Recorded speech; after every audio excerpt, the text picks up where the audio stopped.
Welcome everybody to another episode of HomeKit Insider. It's me, Andrew O'Hara, here with my pal and the water bottle king of San Francisco, Stephen Robles. How you doing, man? I'm doing well. I do like a water bottle. I'm not just. You have a whole throne of them. It actually seems very wasteful, especially in like a city like San Francisco. It's no wonder they ran you out. No. This right here, I'm literally sitting on a throne of these right here. I don't even know what brand that is. That was free product placement. Do you know what's funny? So I have this water bottle. Yeah. I have it in like a bunch of my videos. This is it. I don't even use it. It's basically a prop. It's a prop.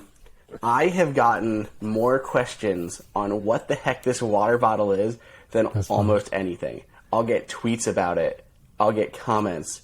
Everybody asking what this water bottle is and where they get them. Well, what is it? I don't know. Should I reveal the secret? I mean, I guess we have a limited audience here. It doesn't necessarily cross over with my video audience. Yeah, I think it's all right. I think you could reveal it. This magnificent water bottle, perfectly white, nothing, super slim. I just got it as a free promo. I went to the Jamf conference, the management software, and I'd gone like a few years pre-COVID. I would interview them and some of the people who are going there and doing stuff with Apple Gear, and rolling out Apple MDM management stuff. And that was just like part of the swag that everyone got for attending. Like, it doesn't even have a Jamf logo on it. It's just a white, perfect water bottle. I'm like, I really like this water bottle. And so I can't actually tell anyone where to get it. So I just avoid the question. Pretend like I know. Yeah, everyone knows my secret. Yeah, I mean, you can get probably a water bottle like that in lots of different places. I feel like that's kind of the... Can you hold it up again? Let me see real quick. This is why you got to watch the show on YouTube, youtube.com/HomeKit Insider. That top is a little unique. I was going to say it's like the white water bottle you see everywhere that you can customize. That one is a little different. That top is unique. Powder coated, insulated. Yeah. It's pretty nice. I should probably use it, I actually do like it, but Water Bottle Insider. That's the new show. That's what we're talking about. No, we're not going to do that. Not doing that. All right, we have a ton of stuff to get to, Andrew. We have got to talk about air purifiers of all the categories. There's actually two. One has been announced. One has been semi-announced. Well, I don't know. You tell me. This is a Smartmi, which we knew Smartmi Air Purifier. We had the version 1. This is now version 2. Correct. Do you have this in your possession or something that I don't know of? Not yet. It'll be here in a couple days. Okay, so it's coming. So this is the second version. It's got UV sterilization, so you can, sunlight kills all the stuff. And this is actually available for purchase right now. Right now. Right now, you can get it on Amazon, $260, and there's actually a 25% off promotion. Smartmi C2 is the promo code, like SMARTMIC2. So there you go. So, I mean, aside from the UV sterilization, obviously it has HomeKit support. Are you aware of any other changes, features? Yeah, so the UV sterilization is the big one. It can be turned on and off. They say, and I don't know the specs yet because I haven't sat down to work on the review stuff, but they do talk a lot about in the PR that it's meant for fairly large rooms. It's a few hundred square feet of coverage, which I think is important. I also like it. It's kind of like a dark, sleek colorway. We've seen a lot of white ones, which are good, but I like this is a different option. It's this darker. I don't even know if it's metal or not yet because I don't have it. But the first one I'm pretty sure was a metal, a silver aluminum outside, and this has a darker, Apple's midnight color. They're going with the midnight. It's not space gray. It's a midnight. It's a dark color. Okay. But yeah, it looks like a nice air purifier. Yeah. Well, that's fun. And then a second one. This one does not have a release date. You can't buy it right now, but it's supposedly coming soon. This is the Airversa, Versa Versa air purifier. The big thing about this one, I'm not sure if this is confirmed yet, Andrew, but that it might actually have thread support. Are you familiar with this? No, this one I do not know. And it's interesting because we talked about this before, you don't need thread on plugged-in devices. It's not a necessity. As long as you have Wi-Fi coverage, Wi-Fi is just as good, if not better, than thread is. But the benefit of having a plugged-in thread device is it often allows it to act as a router for your Thread network. So things like the Wemo, which I happen to have here for another project we'll talk about in a few minutes, but the Wemo one plugs in, acts as a Thread router. Same thing with the Eve one and the Eve WaterGuard, hardwired things that offer Thread routing capabilities. Okay. So that would be cool. If it's in a bedroom or something that might be far away from your HomePods or Apple TV or whatever, would be a Thread border router.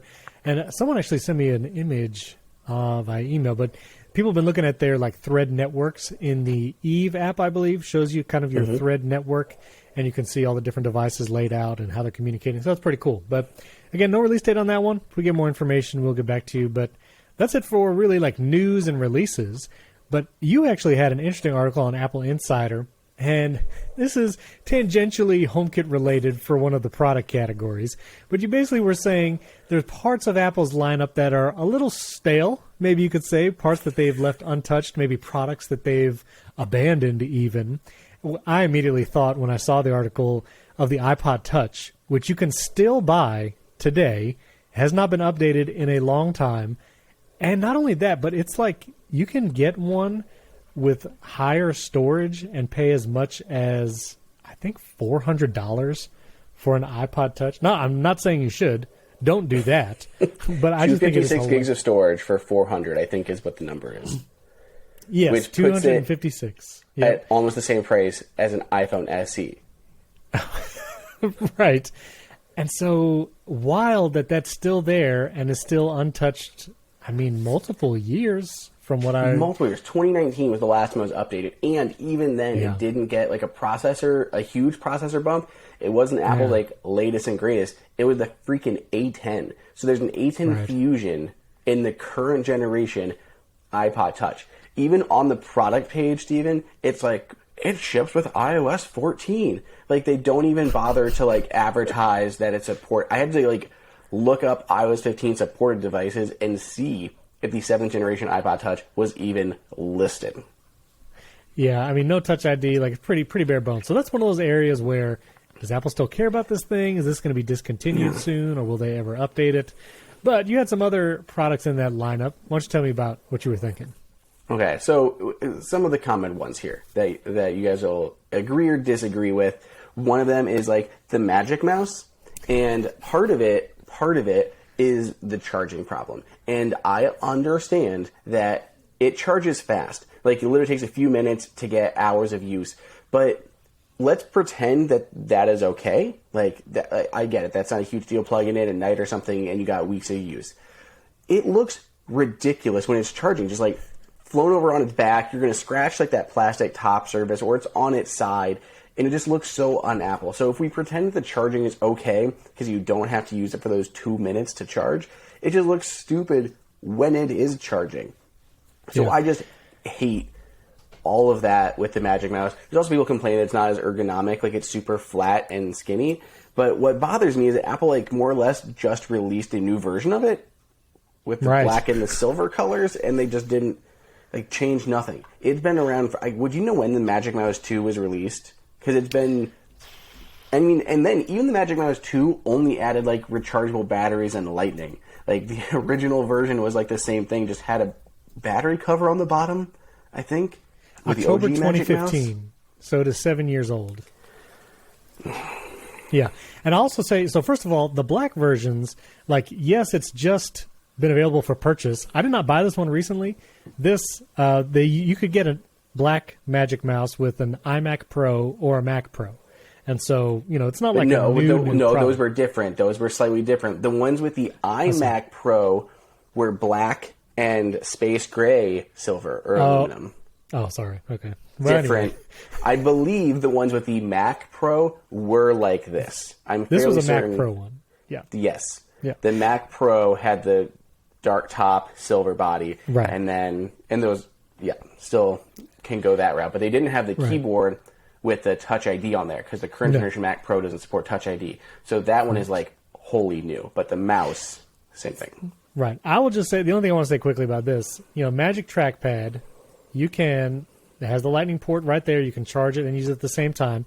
And the Logitech MX Master Mouse, which I don't prefer, look at that charging port. It's right there on the front. I just think USB-C. that looks kind of ugly. Like for Apple's aesthetic, I do think that doesn't look great. The one on the trackpad doesn't look bad though. Right, and I'm not saying I don't want the Magic Mouse to look like this one. I actually prefer the Magic Mouse over this. Like I've tried to use this multiple times, and people love this thing because it's got like all these buttons or whatever. That's fine. I prefer the look and feel and the touch surface of the Magic Mouse. But yeah, I agree. Like make it so you can put a lightning port on the front. But anyway, okay, next one. Or wireless charging. Like give us MagSafe on there and let me set it on MagSafe charger. It'll at 15 watts. It would charge very similar rates. I don't know what it's charging, but it's using USB-A speeds. It can't be incredibly fast. So MagSafe would be fine. Maybe make a desk pad, and you can call it Air Power, and then whatever's on the pad can reach it. Anyway, sorry. Okay, go ahead. You remember there was that option, right? It wasn't through Apple, but like another company made a snap-in battery pack for the OG Magic Mouse, and then you had a special mouse pad you would use and it would charge when it was sitting there. It was pretty slick. But yeah, so you got the iPod Touch, Magic Mouse, Apple Watch Series 3. We won't go into as much detail on these, but the Apple Watch Series 3, like you said, it's just stupid old. It's people complain now about it being slow, let alone before the next version of WatchOS comes out. Like, stop selling it. Like, I get it that it's $150, but stop buying it. Agreed. The big one, relevant to us, and we've talked about it on the show, is give us new ones of these. We want new Apple Airport routers, new Airport Extreme, Time Capsule. There's still nothing like it on the market for either of these things, dude. I mean, HomeKit routers, there are two. Linksys, some of the Linksys develop, because not even all of them or their highest end models, or Eero, which I do really like, but it's Amazon, and people don't want to get necessarily an Amazon product for their router for privacy reasons. So there's no great options for routers, let alone ones with the Time Capsule backup. I still barely back up some of my stuff because it is not as convenient. I mean, how convenient is to have something connected to your router and just anytime it's just always backing up and having to plug stuff in? There are options you have. You have to manually configure things and stuff like that, like a Synology, NAS, all stuff like that. It's just not the same or as seamless as Apple's was with the airport stuff. So I want Apple to revisit that whole router market. I agree. I think especially it makes more sense now than even it did before, because Apple is using their devices as HomeKit hubs like Apple TV and HomePod, and they're doing things like Private Relay, which relate directly to internet traffic and access and privacy on all the internet stuff. And all that stuff has to live on the devices, which can be weird. Like your iPhone has to do Private Relay, your Mac has to do it, and they're all doing it kind of separately. It would make so much more sense if Apple could say, we have a new wireless Wi-Fi 6E router. It does Private Relay across your whole house, and it acts as a home hub. You can put a thread in here, and then if someone doesn't want or have a HomePod or an Apple TV, but everybody has to have a wireless router. Like, if you're going to live in 2022 with any of these devices, you need Wi-Fi in your house. And so this is the one device, people might not care for those speakers, whatever, put all those features into an Apple Wi-Fi router, and I think it would be huge. Be a big deal.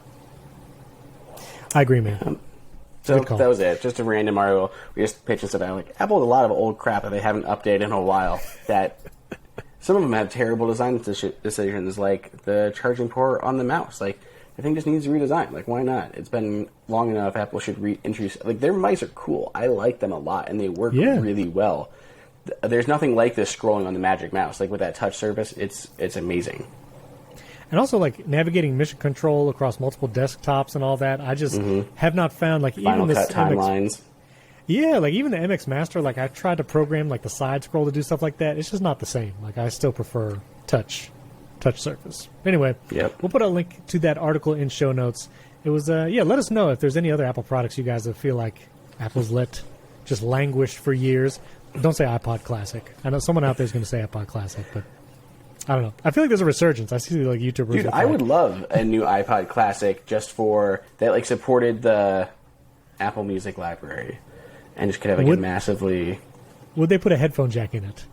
That's the question. I think they would for analog people, because there's a lot of people who use it for docking stations for stuff, and that's that's true. That would be a nice use case for it. Yeah, that's true. Which is where people still use it to this day. Right, for sure. All right, well, we want to take a break and thank one of our friends. You might have heard of them in the past. This is very cool. App and service. This is Zocdoc. Zocdoc is a free app that you can use to find doctors in your area in specialties, general practice.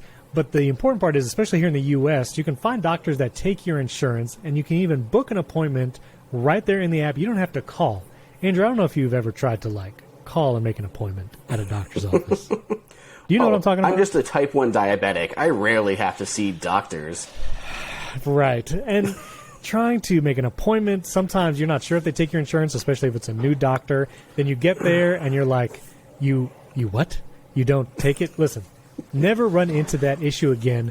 You can use Zocdoc, again, free app, and you get doctors who are patient-reviewed that take your insurance. You literally put your insurance company and even your plan in the Zocdoc, in your Zocdoc account, and they'll show you those doctors that take your insurance. So you don't have to wonder. And you can read up. You can see other patient reviews. They have 5-star ratings and stuff.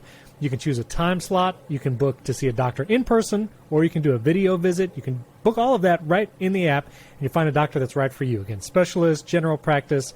Find an appointment that fits your schedule. Millions of people use Zocdoc. I actually do use Zocdoc myself as well. I love the app, and here in Central Florida, there's lots of different doctors. I don't want to have to wonder who I'm going to see. I like being able to see who takes my insurance and just book an appointment right there. So let Zocdoc be your trusted guide to find a quality doctor in a way that's surprisingly pain-free.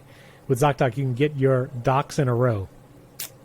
They put that in there. That was not my part. They put that joke in there. It's pretty good. But I'll just let you know. So go to Zocdoc.com/HKI. Man, they even got our short acronym, HomeKit Insider, HKI, and download the Zocdoc app for free. Start your search for a top-rated doctor today. Many are available within 24 hours. You can make an appointment really soon. That's ZocDoc.com/HKI. Zocdoc.com/HKI. Thank you for supporting the show. All right, now you had a big review. We've been talking about this vacuum off and on. We talked about it back with Jennifer Toohey from The Verge. I've been seeing it everywhere. The Roborock S7's the new Mac Daddy robot vacuum. Andrew, tell me about it.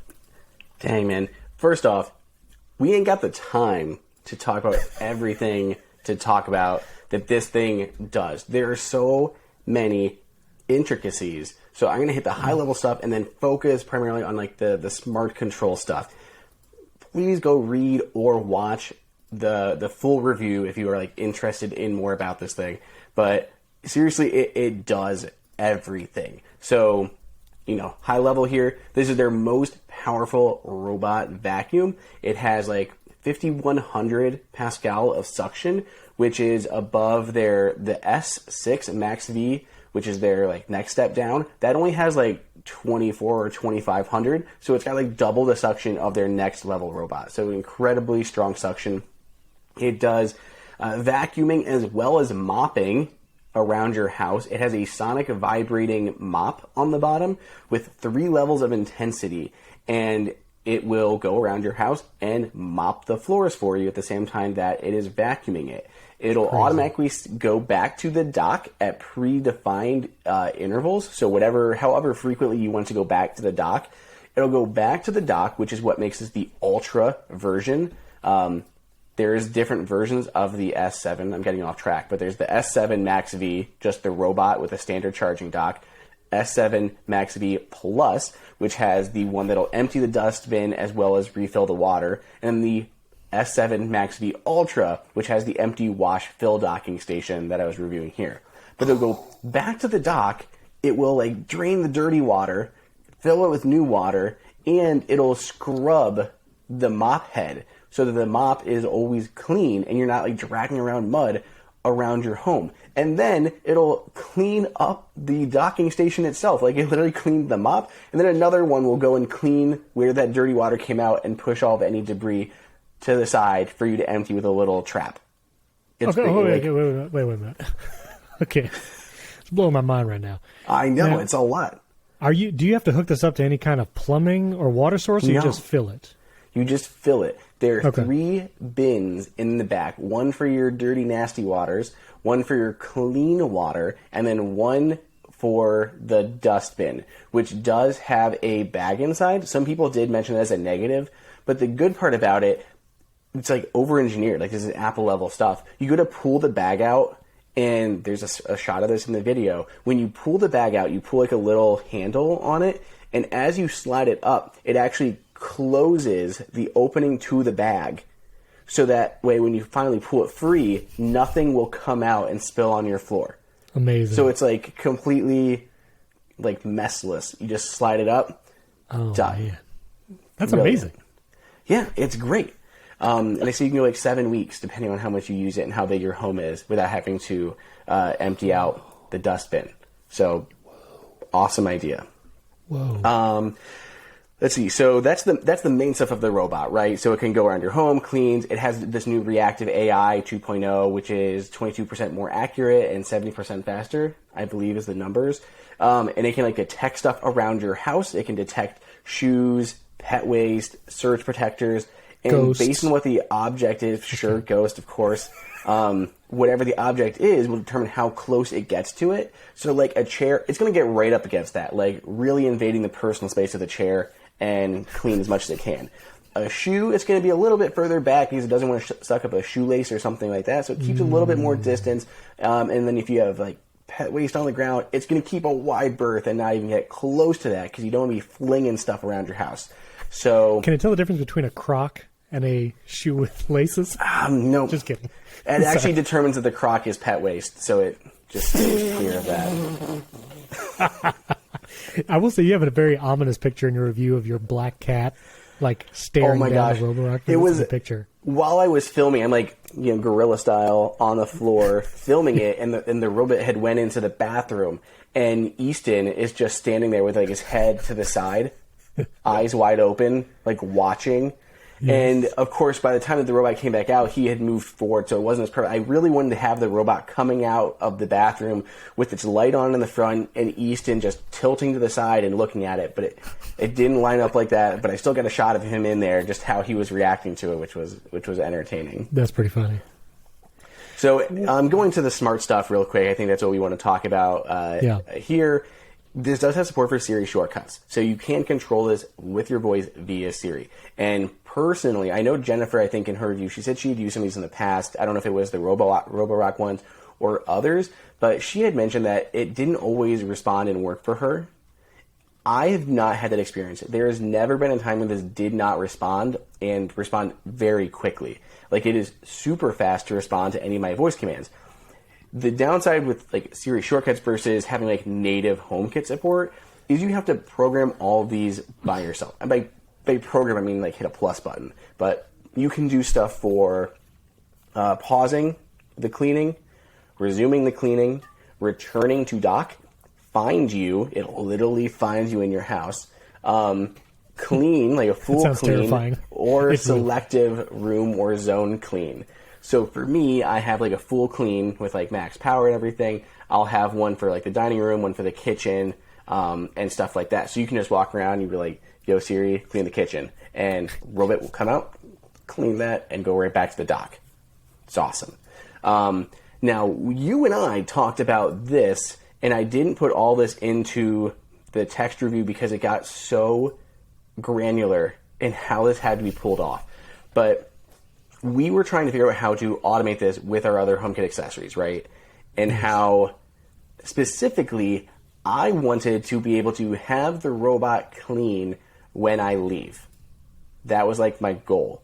And because this is specifically a Siri shortcut and not an actual shortcut action, it cannot be added to other shortcuts, at least that we've been able to figure out. And we even tried like the trick that you suggested of like opening Roborock, then going back to shortcuts and see if it shows up as a suggested action. Right. No luck.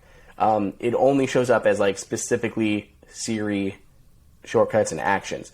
So you can add to those though. So I took the shortcut actions that I had created for like cleaning the living room, cleaning the dining room, cleaning the house, stuff like that.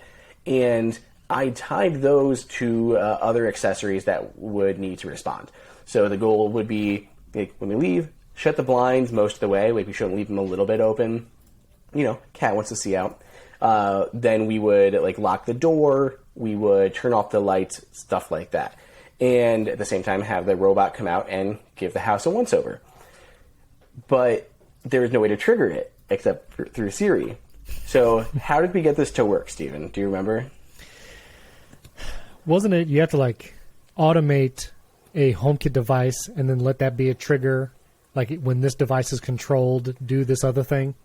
It was kind of that workaround? That was for locks, which we had talked about a long time ago, which was kind of like a listener question. Right. But for this one, you have that shortcut, the one controlled by Siri. Then you create a new personal automation. That's right. That runs when you leave your house. So when you leave your house, it can ask you, do you want to run this? And at that point, you say yes. You can turn off the confirm part, but you want it to run, and then it'll go ahead and turn off the lights, close the blinds, and vacuum the house. So it's like two different automations you have to set up, and that second automation will run the other shortcut. And what was weird is we're having to use the run shortcut command because you can only get the Roborock commands in its own kind of isolated shortcut. But a home automation, if you go to the automations tab, do new automation, if you try to do a home one, run shortcut is not available in those automations. Can't put it up as a step. It has to be a personal automation, which, like you were saying, you can't then do once everyone leaves the home. It becomes a personal connected to your iPhone in order to run. Yeah, it would be ideal if it could be when the last person leaves the house, run this command. But that's not an option. So instead, I have it on with a confirmation so that when I leave, it can prompt me with two. One that involves cleaning the house and one that doesn't. And I can choose to run neither of them because my wife is still home. Or I can run one with cleaning or one without. So I have like an option as I leave to do what I want to do. Yeah. That's cool. So, what was I going to ask? This thing mops, it vacuums. So you said cleans itself. Cleans itself. You said in the cons that it's not the best for carpet. What was your experience of it vacuuming carpeting areas? Okay, so this is a general rule with all RoboVacs. They're not going to replace a upright vacuum. I just don't, between their battery and everything else that they have, their motors, to keep them a reasonable size, I just don't think they're not going to have as large of a roller. I don't think they're going to have as much suction, even if they're promising 5100 Pascal of suction. How do I test that? I don't got something I can just stick on there and see, yep, that's definitely 5100 Pascal. No.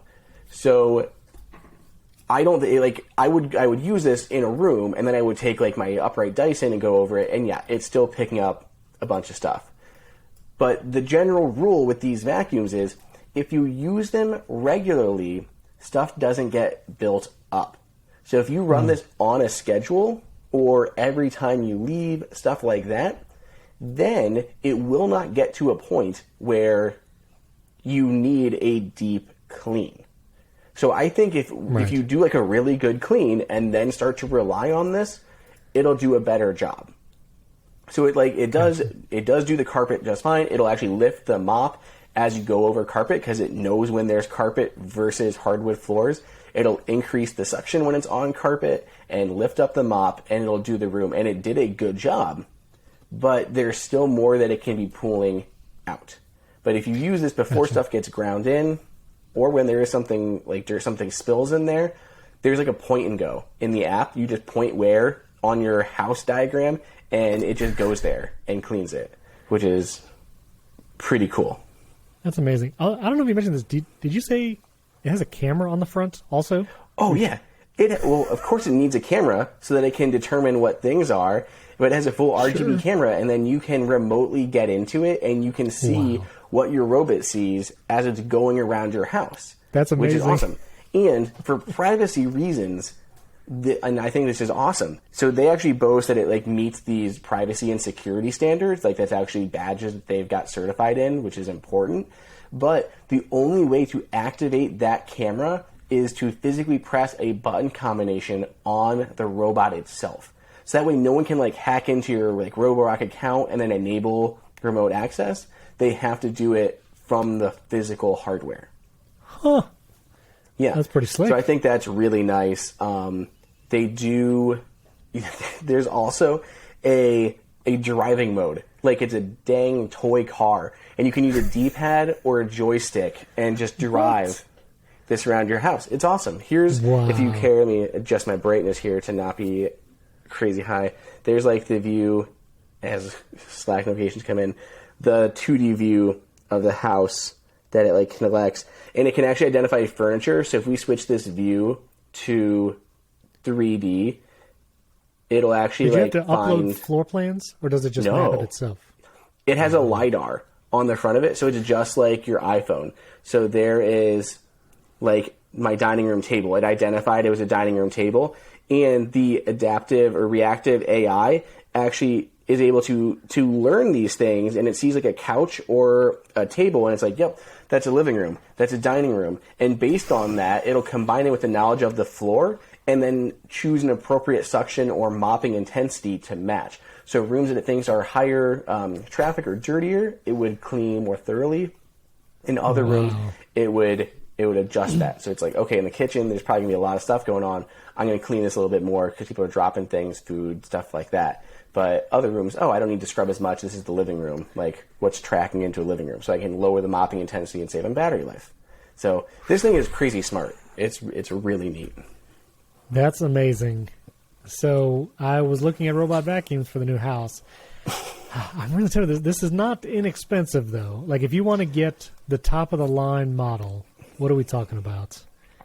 Okay, so I'm pretty sure you can correct me, Kate, because I feel like you happen to Google these things while we're talking about them. But the Roborock S7 MaxV, the robot by itself, it does do the mopping and the cleaning, but it just has a standard charging dock. So you have to manually fill the water and things like that and wipe its butt. That one is like probably around, I want to say around like 900 or so. Am I close? Do you see it? So I'm sorry. The link from the article is showing the S7 MaxV that has the auto dust empty. That's like $1,160. $1,160. Is that the plus version or the basic one? That's the plus. I'm trying to find. Okay. So that's the plus version. There is the S7 MaxV by itself. Then there's the plus version, which has, like you said, has the emptying of the bin. So the Roborock S7 is $950. Okay. So $950. Oh, I'm seeing that as, dude, it is $860 on Amazon, but it has a $90 coupon. What? Yeah, so that takes it below $800 for just the robot itself. So if you like all the smart features and you wanted to do all of those things, except for it doesn't have the auto bin, you can get that for $860. Well, and then $90 off, so for $750. Yeah. Right? Yeah. Something like that. Wait, so how would you charge it? It has a charging dock. It has the basic charging dock, so it goes up to and charges itself. So it still has its home base in this situation. But the plus version has the 2 towers on top of the charging dock that empty the dustbin for you and will refill it with clean water. And then the Ultra version has the empty wash fill that will do everything. It'll empty dirty water, refill with new water, empty the dustbin, and clean the mop underneath. Now, we don't know when the Ultra is coming officially. That's correct. So right now we just have the S7 MaxV robot and the Plus version. The Ultra, I believe they told me was coming out this month. So we're waiting for it to come out. I've heard that you can buy the robot by itself, and you can buy the empty wash fill station standalone later. Because I think that empty wash fill station will also work with the Roborock S6 MaxV. So you can use that with the older generation robot. Okay, final question though. If I get the S7 MaxV robot, the one on Amazon you just sent me, for $750, will that have all the features if I get the 3-bin dock later? Mm-hmm. It will. Because the robot's the exact same. Like the robot, ships. The robot ships in just the box. So like this is like a standalone product on a shelf, and then the empty wash fill station it comes in its own separate box. So they aren't even bundled together when you buy them. They might put them into like a special box for like shipping, but in general, they were shipping them separate. Amazing. This deal is incredible. Wow. I'm so close to just buying this on air right now because this is the Wouldn't robot be an vacuum episode without it. Oh, man. Okay, so we will put this link to Amazon in show notes. If this coupon is still active by the time you listen, listeners, $750 for this is... And I know it's not cheap, but it's a good deal because this robot is amazing. So, whoo! Okay. Well, that's fun, man. That's really cool. Shoot. Did you expect to spend that long talking about the vacuum, Steven? Yes, I absolutely did, actually. I knew it. Once I saw this thing had its own camera, I was like, okay, this is gonna be a minute. You can see the first-person view in the video review. There is a section, and you can see, like, as it's driving, you see what it sees and moving around, and there's, like, a live map view in the left-hand corner, so you can actually see, like, where you are in your house if you couldn't tell. That's amazing. Wow. All right, well, links to all of that in the show notes. And listen, what are you going to do with all that time saved not having to vacuum and mop around your house? Your robot's taking care of all of that. Here's what you can do, Andrew. You can spend more time luxuriating in one of the best shower experiences you can get with the Nebula by Moen Spa Shower. What about that transition, Andrew? Wow. I feel like I was pretty proud of that one. I feel like there's going to be like an award show one day for podcast transitions to ad spots. Thank you. I'll believe you'll nominate me. Thank you, Andrew. Listen, Nebula, you've heard us talk about them. They're the incredible shower company. First invested by none other than Apple CEO Tim Cook. It was developed by former NASA, Tesla, and Apple engineers. It is an incredible shower experience that also saves up to 45% of water as you use it. Listen, the Nebula by Moen Spa Shower, we use it in our house. I also have the Nebula Quattro, but the Spa Shower is a lot of fun because it is height adjustable. It's great with my kids. And it also, you can get the magic wand. It attaches to the wall with this little magnetic dome. Super fun. And here's the fancy word for it, atomizes the water to completely envelop you, create an awesome shower experience. I had never before swapped out a shower head, and I was able to do it in 15 minutes. They give you all the instructions, all the parts. You don't have to stress about swapping out a shower head. It's super easy. And it comes in 4 amazing finishes, white and chrome, spot-resistant nickel. That's one I went with, matte black, black and chrome. It is awesome. Andrew, I know you like the Nebula as well. Tell me something you love about it. How about the origin story, just to mix it up a little bit? Because I've talked about everything else I like about it, but I love the origin story that I had heard even before they came on as a sponsor. Like, I knew exactly who they were, because from my understanding is they were putting these into gyms out in, California, and Tim Cook, tried it out there and loved it so much that he became an investor. So It's just such a random, cool story of how he got involved and became an investor in this company. Can help so many on so many different levels. Like, it's a great shower by itself, but it's also like this eco-friendly product that can help you save money on your water bill and preserving water. I think it's just great across the board. That's awesome. You got to try it. The Nebula by Moen Spa Shower starts at just $199, and for HomeKit Insider listeners, we have a deal, Nebula.com/HomeKit. Then use the promo code HomeKit, all one word, at checkout to get 10% off all Nebula products. They also have a new Earth Shower Bath Mat. Let me make sure I got this thing called. It is the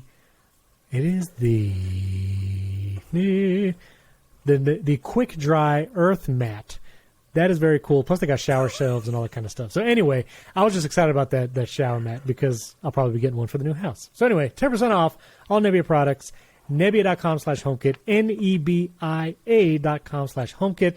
Check out what they have to offer. 10% off with promo code HomeKit.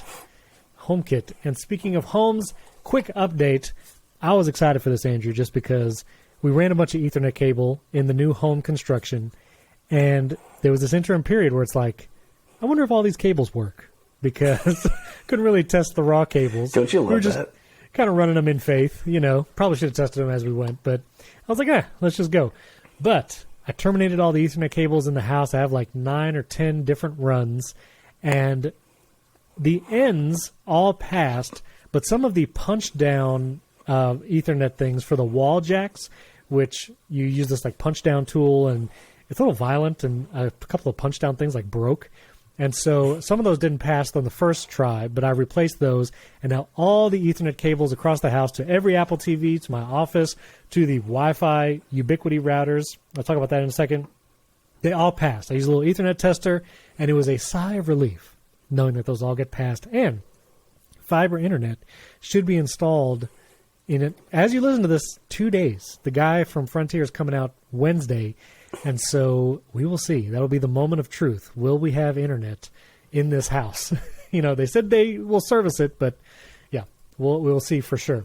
Also, the Ecobee Thermostat got installed the other day, and so that was fun to see on the wall. I'll take some pictures of that. And finally, I actually mounted the first Ubiquity access point, what I'll be using for Wi-Fi in the house. I drilled the holes in the ceiling, mounted it. It was actually a really quick process. It wasn't hard, and it does power over Ethernet, so I just had to plug in the Ethernet to the thing and mounted it to the ceiling, and it's ready to go. I'll put a picture of that as well in the chapter art. But yeah, I'm excited to try it all out. We will see, again, this week, hopefully, as the internet is installed, make sure everything is working. And I will update everyone again on another week about all the ceiling fan and light switch madness that has been going on in the house.